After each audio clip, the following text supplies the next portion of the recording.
Markus 2 ayat 27, hari Sabat dibuat untuk manusia dan bukan manusia untuk hari Sabat. Yesaya 66 ayat 23, bulan berganti bulan dan Sabat berganti Sabat, maka seluruh umat manusia akan datang untuk sujud menyembah di hadapanku, firman Tuhan. Jadi hari apakah sesungguhnya hari Sabat itu? Hari Minggu atau Sabtu? Apakah Alkitab mengatakan Sabat hanya untuk orang Yahudi saja? Semua hari adalah sama, kita bisa berbakti hari apa saja yang sesuai dengan sikon kita. Ada lagi hal yang lain, Sabat sudah ditiadakan digantikan hari Minggu karena Yesus bangkit pada hari Minggu.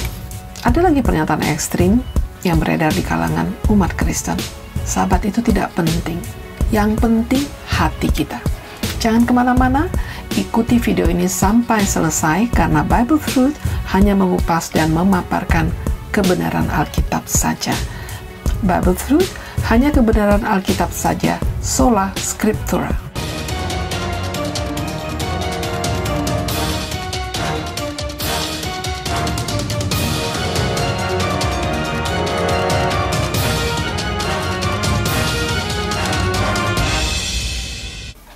Pada kesempatan ini, Bible Truth akan mengupas tuntas tentang hari perbaktian yang sebenarnya menurut Alkitab. Apa yang dipaparkan oleh Bible Truth bukanlah asumsi manusia, ahli sejarah atau filsafat atau tokoh agama selebriti, pendeta A atau B, akan tetapi adalah kebenaran yang tertulis pada Alkitab, buku suci, pondasi umat Kristen yang mengimani Tuhan Yesus Kristus sebagai kompas hidup dan kebenaran serta juru selamat pribadi. Dalam bahasa aslinya, yaitu bahasa Ibrani, Sabat artinya adalah rest atau istirahat. Menurut Alkitab, hari Sabat memperingati hari ketujuh di mana Tuhan beristirahat setelah menyelesaikan penciptaan. Tujuan Sabat adalah memberi kita hari khusus dalam seminggu untuk bersekutu dengan Tuhan Allah. Totalitas berhenti dari kegiatan-kegiatan dan pikiran duniawi. Hari suci yang sepenuhnya hanya bersekutu dengan Tuhan melalui ibadah sesuai dengan perintahnya untuk memuliakan namanya.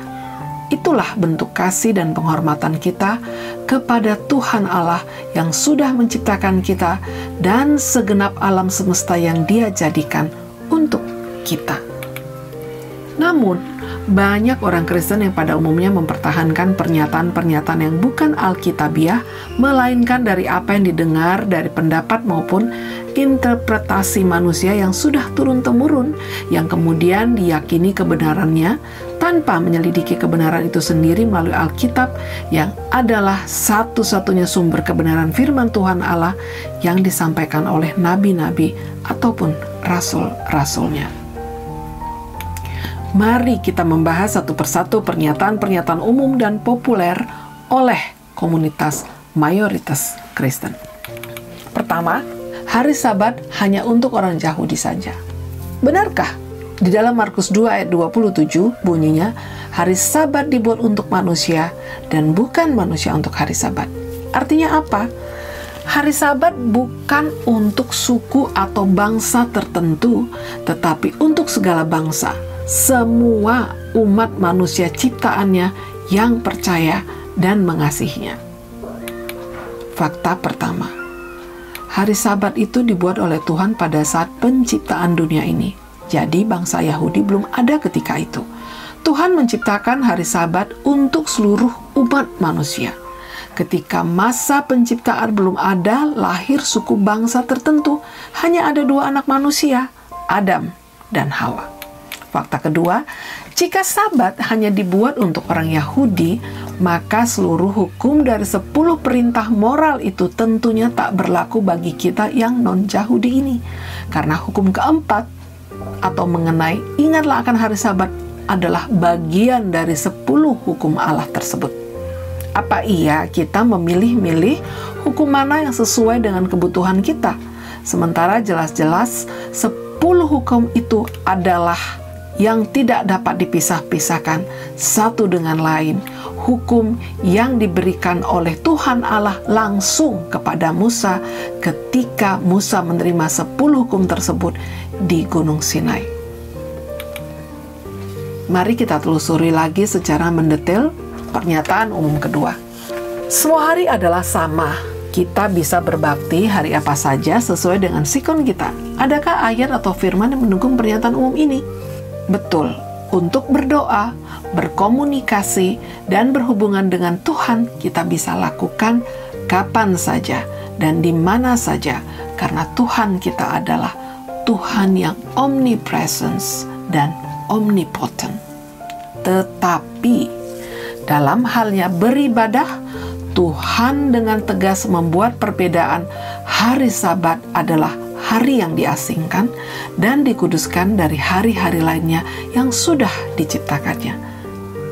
Nah, kita kembali lagi pada masa penciptaan.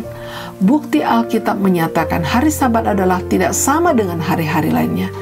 Hari Sabat itu diasingkan dan kudus adanya. Kejadian 2 ayat 2 sampai dengan 3. Ketika Allah telah menyelesaikan pekerjaan yang dibuatnya itu, berhentilah ia pada hari ke-7 dari segala pekerjaan yang telah dibuatnya itu.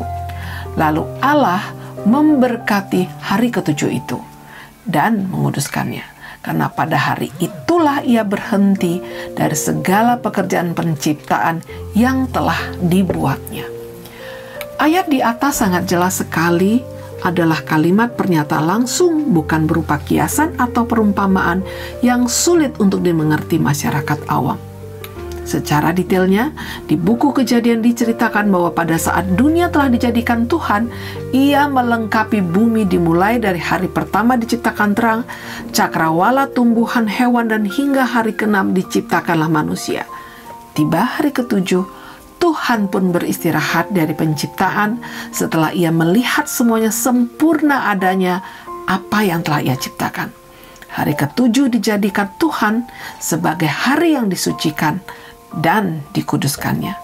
Jadi, hari ke-7 atau hari Sabat itu adalah hari yang istimewa bagi Allah, karena hari ke-7 itu diberkatinya dan dikuduskannya. Keluaran 20 ayat 8 sampai dengan 11. Ingatlah dan kuduskanlah hari Sabat. 6 hari lamanya engkau akan bekerja dan melakukan segala pekerjaanmu, tetapi hari ke-7 adalah hari Sabat Tuhan Allahmu.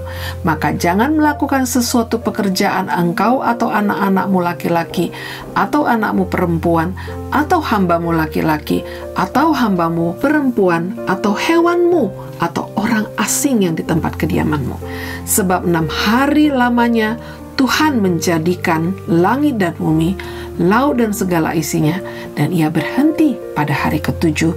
Itulah sebabnya Tuhan memberkati hari Sabat dan menguduskannya. 2 kata kunci pada ayat ini, ingatlah dan kuduskanlah. Kata ingatlah merupakan amaran dan peringatan. Lalu dengan kalimat-kalimat selanjutnya berupa larangan dengan kata jangan melakukan pekerjaan. Artinya apa? Tuhan memerintahkan kita, umat-umatnya, agar tidak melupakan bahwa hari Sabat diasingkan, dikuduskan, dikhususkan oleh Tuhan dan diberkatinya, berbeda dengan hari-hari lainnya. Dan Tuhan Allah memerintahkan kita umatnya untuk memisahkan. Dengan cara apa? Menguduskan hari Sabat ini. Mungkin ada pertanyaan, mengapa Tuhan menghubungkan penciptaan hari pertama sampai dengan ke-6 dengan hari Sabat, hari perhentian yang diberkatinya, dan ia minta agar kita sucikan? Pertama, karena Tuhan ingin agar setiap hari Sabat kita mengingat bahwa Tuhan Allah adalah pencipta kita, pencipta alam semesta beserta dengan isinya yang kita tinggali dan kita pergunakan ini.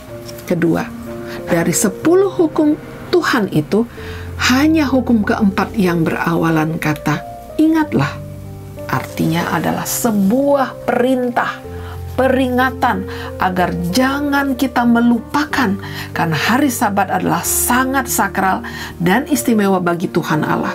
Dan tentu saja karena Tuhan yang Maha Tahu dan Maha Kuasa itu mengetahui masa depan, bahwa ia melihat suatu saat nanti akan terjadi di mana masa hari Sabat ini akan dilupakan orang. Dan inilah memang kenyataan yang sedang terjadi pada saat ini.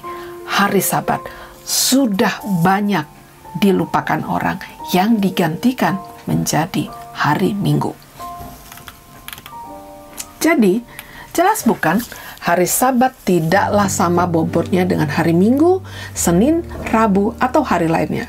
Hari Sabat adalah istimewa, hari yang diasingkan dan diberkati Tuhan karena mengingatkan kasih-Nya kepada kita umat-umatnya melalui penciptaan alam semesta beserta isinya untuk kita pakai dan nikmati. Oleh karena itu, Tuhan mau setiap hari Sabat harus kita kuduskan, karena setiap hari Sabat itulah Ia ingin kita hanya bersekutu dengannya, berhenti dari kegiatan-kegiatan duniawi kita, sehingga setiap Sabat kita selalu diingatkan akan kasih Tuhan Allah kita yang begitu besar kepada umat-umatnya. Pernyataan umum ketiga, hari Sabat sudah ditiadakan, digantikan ke hari Minggu karena Yesus bangkit pada hari Minggu. Benarkah demikian? Mari kita buktikan kembali secara alkitabiah. Kehadiran Yesus tentu saja menjadi perantara manusia dengan Tuhan Allah, tidak merubah hukum Taurat. Ini ayatnya, Matius 5 ayat 17 sampai dengan 18. Janganlah kamu menyangka bahwa aku datang untuk meniadakan hukum Taurat atau kitab para nabi. Aku datang bukan untuk meniadakannya, melainkan untuk menggenapinya. Karena aku berkata kepadamu, sesungguhnya selama belum lenyap langit dan bumi ini, satu iota atau satu titik pun tidak akan ditiadakan dari hukum Taurat sebelum semuanya terjadi. Pada ayat ini jelas menyimpulkan walaupun Yesus telah lahir atau telah hadir sebagai perantara kita dengan Allah Bapa, kehadirannya tidaklah merubah atau meniadakan 10 hukum Allah yang telah diberikan kepada kita umat-umatnya, termasuk kita umatnya Israel rohani saat ini. Tuhan tidak pernah berubah. Malaikat 3 ayat 6, bahwasanya aku Tuhan tidak berubah. Yesaya 40 ayat 8, rumput menjadi kering, bunga menjadi layu, tetapi firman Allah kita tetap untuk selama-lamanya. 1 Petrus 1 ayat 25, tetapi firman Tuhan tetap untuk selama-lamanya. Inilah firman yang disampaikan Injil kepadamu. Ibrani 13 ayat 8. Yesus Kristus tetap sama, baik kemarin maupun hari ini dan sampai selama-lamanya. Ayat-ayat ini mewakili perjanjian lama maupun baru mengatakan hal yang sama. Tuhan tidak pernah berubah dan tidak membatalkan apa yang sudah dimateraikannya sebagai hukumnya. Bila kita menyimpulkan 10 hukum Tuhan Allah tersebut, hukum 1 ke 4 adalah hukum ikatan antara kita manusia dengan Tuhan Allah, atau boleh dikatakan hukum vertikal. Hukum ke-5 hingga ke-10 adalah hukum horizontal atau sesama manusia. Dan hari Sabat adalah hukum ke-4. Peraturan yang harus kita patuhi karena dibuat Tuhan agar kita menghormatinya, dan penurutan akan hukumnya adalah bentuk kasih dan hormat kita kepada Tuhan Allah yang adalah pencipta dan pemilik alam semesta yang Ia izinkan kita nikmati ini.